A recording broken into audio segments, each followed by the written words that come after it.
Last question. Yes. At what age napunit ang langit? Ay! Tamang-tama 18. 18. Legal age. Legal age na. Anong eksena? Bakit nakainom ka ba? Or ano? Bakit mo ibinigay ang langit? Actually, ang pangit ng ang pangit ng memories nun eh. Pero, yun. Naibigay.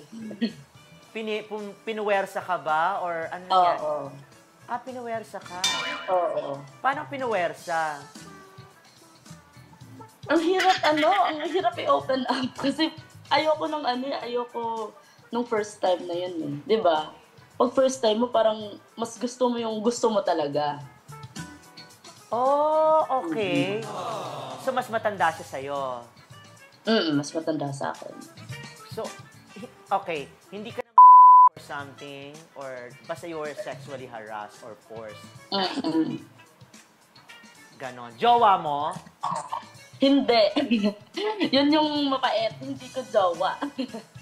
Buti hindi ka na trauma, girl.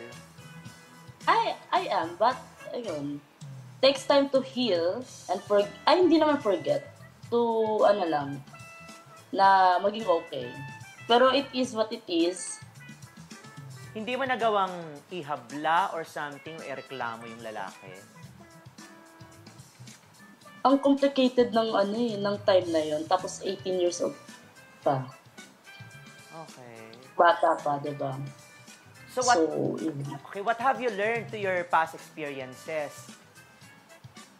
What I've learned, hindi ko sasabihin na meron akong babaguhin sa past ko, but I am thankful kasi because of my mistakes and experiences, I am strong, lalo na ngayon.